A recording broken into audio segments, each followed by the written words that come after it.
Hello साथीहरू, यो चाहिँ मेरो बसन्ती है। आज चाहिँ 26 जनवरी, त्यही भएर चाहिँ अब रिपब्लिक डेमा चाहिँ बाबाले भन्नुभयो नि त, जाउँ है छोरा कहीँ घुम्नु भने। मैले हुन्छ भन्दै। त्यसको लागि चाहिँ मैले मेरो बसन्तीलाई मजाले नुहाइधुवाइ गरिदिएँ है। साबुन जाली लाएर, बसन्ती हो माया त लागिहाल्छ। त्यस कारण नुहाइधुवाइ गरेको त आहा, बसन्तीको लुक त यस्तो दामी भयो, हेर्दै मजाको है। अन्त एउटा बसन्तीलाई टक्क रेडी गरिदियौँ हामीले, नुहाइधुवाइ गरिदिएँ।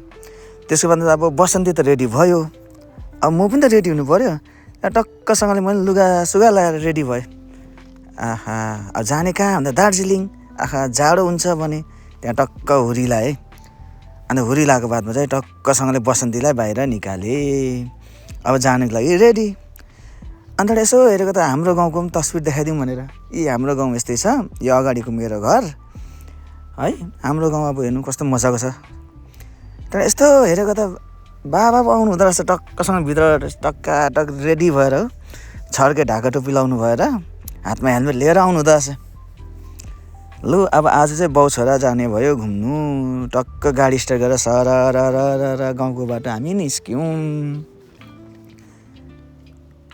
अन्त एउटा निस्किँदाखेरि चाहिँ अब जाने कहाँ भन्दाखेरि चाहिँ अब हाम्रो जाने प्लानिङ चाहिँ first of all Tiger Hill हो, खरसाङको बाटो।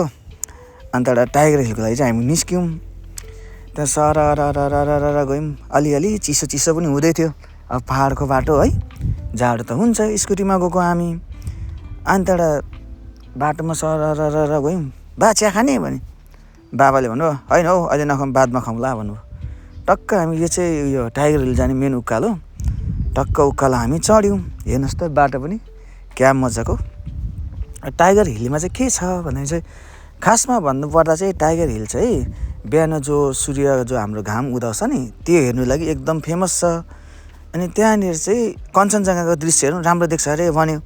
ल न त्यहाँ बाउ छोरा हिँड्यौँ हामी सरर स्कुटीमा है। अन्त एउटा जाँदैछु टक्क अब यो अब अगाडि चाहिँ टाइगर हिलको जो मेन पोइन्ट छ त्यहाँ हामी पुग्ने रहेछौँ। अब फाइनल्ली है हामी टाइगर हिल पनि पुग्यौँ।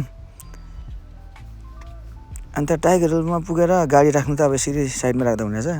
त्यहाँ यसो साइडमा डुलाउँदाखेरि त सानो आन्टीहरू, दिदीहरू, दादाहरूले दोकानहरू राख्नु भएको रहेछ। यो चाहिँ बिहान घाम उदाएको हेर्ने ठाउँ रहेछ बसेर है। यहाँ चाहिँ पुरा मान्छे हुन्छ अरे क्या बिहानखेरि चाहिँ। त्यो पारीको चाहिँ कञ्चनजङ्घा रहेछ। अहिले चाहिँ बादल भएर चाहिँ त्यस्तो खास देख्नु पाएन रहेछ।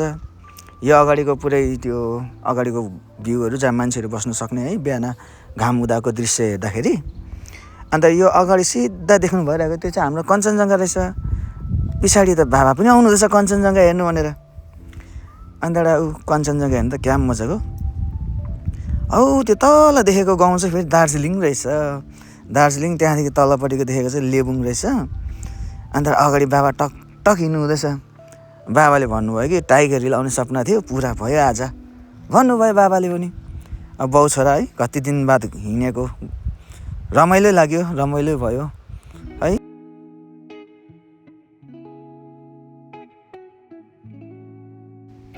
धेरै राम्रो लाग्यो है। तर के भन्छ, हामी चाहिँ बिहान घाम उदाएको जग्गामा टाइममा चाहिँ आउनु पाइनँ। तर यहाँनिर दिदीहरूले, दाजुहरूले, आन्टीहरूले दोकानहरू थाप्नु भएको छ। राम्रो काम गर्नुभएको रहेछ यहाँनिर पनि। अनि यहाँ चाहिँ प्लास्टिक चाहिँ युज गर्नु नपाउँदो रहेछ यहाँनिर है। प्लास्टिकको बोतलधरि युज गर्नु नपाउने रहेछ। त्यो चाहिँ मलाई मन पर्यो यहाँको चाहिँ।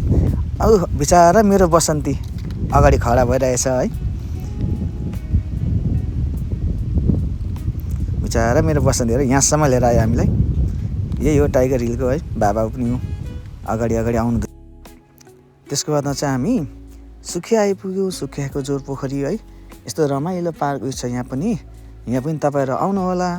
हेर्नुहोस्, यो चाहिँ हो तपाईँको गुफा पातल। यो चाहिँ हाम्रो पशुपतिदेखि तल, यो चाहिँ पर्छ तपाईँको नेपालमा है। यहाँनिर चाहिँ तपाईँको मतलब आई लभ नेपाल लेखेको है, प्लस अगाडिको भ्यू पोइन्टहरू। यहाँ चाहिँ बहुत दामी जग्गा छ पिकनिक खेल्न लागि है, इन्टरटेनमेन्ट गर्न लागि। अझै यसको साइडमा त उयस पनि थियो, स्क्रिन पनि थियो। र यो चाहिँ हो हाम्रो मिरिक लेक, हाम्रो अर्थात् मिरिक झिल है। मिरिक झिल पनि हामी घुम्यौँ। अब टक्क अगाडि जाँदाखेरि चाहिँ तपाईँको इन्द्रेणी ब्रिज भेट्छ। यो चाहिँ मिरिक झिलको एकदम फेमस ब्रिजै हो। यहाँनिर चाहिँ मिरिक झिलमा तपाईँले बोटिङ गर्न सक्नुहुन्छ यहाँनिर है। तपाईँको अगाडि गार्डन छ, गार्डन घुम्नु सक्नुहुन्छ, हर्स राइडिङ गर्नु सक्नुहुन्छ यहाँनिर बहुत राम्रो राम्रो तपाईँले इन्टरटेनमेन्ट गर्नु सक्नुहुन्छ यहाँनिर। अब बाउ छोराले त मजाले रमाइलो गऱ्यौँ है। हेर्नु लेक कति ठुलो छ। अब यहाँबाट चाहिँ यसरी बोटिङहरू पनि गरिन्छ। यहाँ चाहिँ